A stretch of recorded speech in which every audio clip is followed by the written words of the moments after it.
episode 89 of Mastering Local Marketing.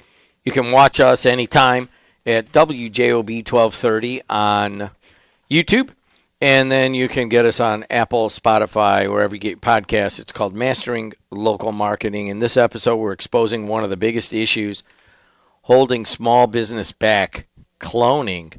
From identical social posts and themed taglines to lookalike ads that blend into the feed, too many businesses are copying each other instead of standing out. Matt is going to explain why safe marketing is actually the riskiest strategy of all and how originality creates instant attention, loyalty, and higher conversion. You'll learn how to uncover your unique marketing DNA, use storytelling to separate your brand, and take creative risks that make customers remember you. If your ads feel flat, this episode will help you break free from the clone factory and start creating marketing that's unmistakably you. Matt Hansen, how are you? I'm good. So I'm laughing over here because I'm sitting here thinking about one of the things that I'm going through right now. So I run the digital marketing competition here at P&W, and this is a global competition where college students submit all of these presentations, and I'm working on all of these submissions. Came in. We had roughly about 34 hours of content that had come in, and we're going through it with the judges. And I say this every single year or every single semester when we're going through this, that they're presenting an 8-minute marketing presentation to the client. And I say this to them all the time. I'm like, listen, we get 34 hours of content, and you're sticking to a very safe presentation. You go through a little bit of research. You talk a little bit about how the website needs to be updated. You look at their email. You say, we're going to do some influencers. We're going to do some paid social. And then here's how we're going to evaluate it. And it's rinse and repeat. We see it over and over and over. And it kind of reminds me of local marketing, how different different businesses will just see something they like, they recreate it, they clone it, and then they run it, and it all kind of looks the same, right? So we're at, we have over I think it was 250 plus presentations that came in, and we have to get it down to 6 finalists. And what I say to all of them every single year is, you have to stand out. Do one thing that makes you stand out. If it's completely crazy, great. It makes you stand out. But I see it over and over and over again. When we get to those finalists, we get to those 6 different people or 6 different teams that are invited to the finals.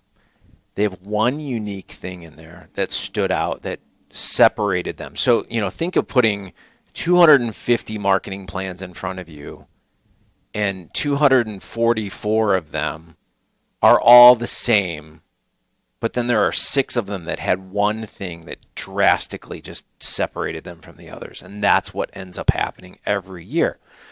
So I started thinking about this last night, and I thought, well, let's bring this into local marketing, and we're going to talk about, some different industries and some people that kind of stand out. So that's where I wanted to go with this. I'm telling you, everyone clones things, and everything is always the same. We're going to go through some, but I have so many questions. I mean, first of all, do you know how hard that is without looking stupid? You know what I mean? Or maybe that's the goal, to look stupid. Okay. You know what I mean? It's like, I'll give you an example. Yeah. We went down to the state of Indiana, and we're like, yeah, we got this great idea, the sports network. We think it's going to stand out. It's got something. And they're like, yeah, we want you. And they encouraged it. Mm-hmm. But you need to present it like A, and then B, and then C, yep, and then D in your average pitch deck. They basically they took out all the originality and all of the spark that I thought we had. I mean, certainly we got funded, but I'm like, man, that's just awful. It's putting my feet to sleep. Yeah. And even the guys here, well, they want it this way, they want it that way. Well, let's just mix it up. No. We have to stay in a program. probably that's what people are thinking in your DMC, because you're getting them from all over. Right. That one time you had the people from, I think it was Malaysia or wherever it was. It was, and they presented. I'm like, wow, they're really good, and they really thought this through. Yeah. But it was still a little bit of cookie cutter. And how do you know when you can take the risk? I think the whole thing shouldn't be the risk. I think you take the risk on one area, right? So figure out. So again, maybe it is something that maybe it's an audience that you've never targeted, right? I've seen stuff like that where you'll pick like a very niche target and go after that. Or maybe you're doing a complete rebrand, and that's a risky thing to do. It's something, you've got kind of the awareness of the old brand versus the new.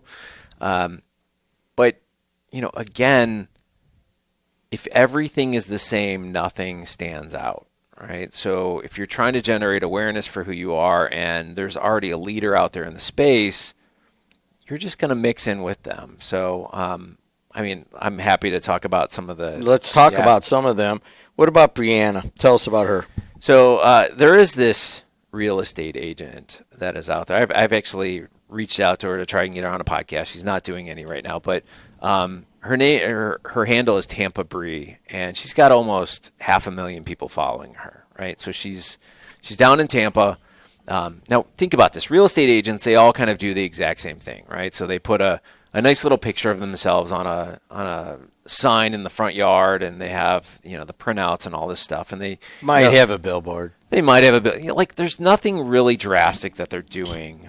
Nobody's really shaking this up, but she has completely done something different. I believe her history is she's got kind of like a comedy background, but she's bringing the comedy into these Instagram and TikTok videos where she is walking you through these houses, but she's roasting the houses as well. So she'll be calling out different features of the home and all of this stuff, but she does this full video tutorial of the house, but you would think it would come across as negative, right? So it's all of this, the last one she just did, they had a tennis court in the backyard, and she's like, oh, mommy got me a tennis court so I can be good at tennis, and she's just like making fun of all of these different things, but it's the funniest thing I've ever seen. Every single one of them are so funny, and you would think that people wouldn't want that, as they're going through and trying to sell their house, but it's the opposite has actually happened, where people are calling her and say, will you roast my house next? So what you think wouldn't be working is actually she's getting more requests now to do this for different people in that area. And I'm telling you, go check it out, because it is, and she gets a little raunchy with some of the stuff. But I would say to play one, but I don't think it would go well on air with some of the stuff that she we does. record these live on AM radio, so sometimes we have to dial back some of the creativity. Yeah, but it's just Tampa_BRE Bree, and check her out. I mean, your reverence is okay in selling a house. Yeah. All right, let's go to the next one. I'm not really sure what this means, but you got the hammer. Yeah. Tell me about the hammer. I love that. I mean, I already like it, but go ahead. Well, a lawyer, right? For some reason, a sledgehammer is synonymous with a lawyer in billboards everywhere you go, right? So I travel, whether it's here in Indiana, or I was just in Georgia, you go to Florida, like everywhere you go, it's the same visual over and over. It's some lawyer holding a sledgehammer and saying, drop the hammer, we'll get you the most money, that kind of thing. And it's funny because there's no difference. Like, I can literally take that same marketing and drop it into Des Moines, Iowa, and it's going to be the exact same message. So if you're in Des Moines, and I know there's a few of you out there that are listening there, look around. Are you seeing the hammer? Are you seeing the sledgehammer? Are you a lawyer that's using that? Just realize it's all the same message. It doesn't matter where you're at. So it's kind of this, I'm not saying it's bad, but what I'm saying is it's not separating you from the pack. And, around here, maybe specialize in a certain area. And we've got one around here. It's the Law Tigers, and they focus on motorcycles. And the reason that they focus on motorcycle insurance is because they are motorcycle riders, and it's this whole perception, positioning kind of thing. And it's great, right? Like they've separated. I don't see anybody else doing that where they're trying to separate and focus on one specific area of law, and that's what they've done. There's another one that's going on right now in Chicago where I think I forget the name of it, but they're pushing accidents with trucks, semis, right? And you hear them all over the radio. It doesn't matter what radio station you're on right now. You hear them, and it sounds like an interview, but they're talking about the things that you need to do if you were hit by a truck. You need to call us immediately. We'll send out a response team. We'll check all. And it's educational because it's things you wouldn't normally think about, right? So we've got the hammer, we've got the sledgehammer, and then we've got somebody that's being very educational, or they are focusing in on a specific type of insurance because they are also motorcycle riders. So we understand what you're going through and what the needs that you have, right? So that's what I'm saying. Like, instead of cloning things and doing what everybody else is doing, find the niche, find the area that you can be in, and educate or relate or something along those lines. But, lawyers is definitely an interesting one to watch. Our podcast network manager is Adriana Alvarez, and she wants us to keep to 18 minutes. So here we go. I want to pick one out. I know you got a lot of examples here, but you mentioned one that is local to us here in Northwest Indiana. I already recognize it. Yep. And it's like, hey, bank local? And you could do that anywhere. Go to Topeka, bank local, right up there, all right? But there is a bank, Centier Bank, that came up with a very specific twist on this. Mm-hmm. Tell us about it. Yeah, so, like everywhere, we had a huge consolidation of banks, and local banks were being purchased by all of the larger, bigger banks, right? So Centier is a local bank here in Indiana, and basically they came up with a campaign that they slapped a not for sale sign on everything. We're going to maintain being your local bank. They didn't say local, but they basically just put, we are not for sale, and we're going to be here for you. Doesn't matter how many of these banks come in, we're not selling. And that was the best twist I've ever seen on the Shop Local. I was like, when I saw it, I'm like, all right, I'm giving it to you. Like, great job with that. And, it's one of those things, it doesn't matter kind of where you are in the world, you're still seeing the consolidation of banks. So you can take those ideas and flip them in a creative way. And they did it in a perfect way. I still see, I can shut my eyes and still see the not for sale signs that were on all the billboards and all the ads that I was seeing online and all that kind of stuff. But it's pretty prevalent here. I think they've been around for 130 years, and they have been able to grow by separating themselves as not just the local banker, but as almost like aggressively not growing to too big of a status. Let's talk about the hero sidekick problem. What is that exactly? Yeah, I mean, we talked about this a while back in regard to storytelling and, what you are. We've got our hero, which is our customer, and then a hero always has a sidekick. But the hero always has a problem, right? So we're talking about this, and we're looking at it from, a real estate agent or a lawyer or a bank or whomever, right? People have problems that you have to solve. And easy marketing kind of takes a simple way of positioning. And when we're talking about a hero and a sidekick, we are the sidekick. Our business is the sidekick. We are offering a solution to the hero's problem. So in any story that you have, somebody, the main character of the story has a problem that they have to solve. We agitate it a little bit. You really understand what their problem is. And then the sidekick comes in and provides some piece of advice, something that helps them solve their problem. It's the same idea here, right? So we have our hero, which is our customer. They have a problem, and then we're coming back out with, we're a local bank. Okay, does that solve their problem? Not really. My problem is the fact that you're a local bank. Do I have to worry about you being purchased?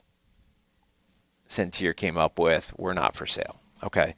A lawyer, we've got a sludge hammer. We're going to hammer down and get you the most money. Okay, but I get that. But how does that separate? Why are you better, right? So if I have a motorcycle accident or I'm hit by a semi out here on the Borman, like if somebody's telling me we specialize in semi truck accidents, you need to call it.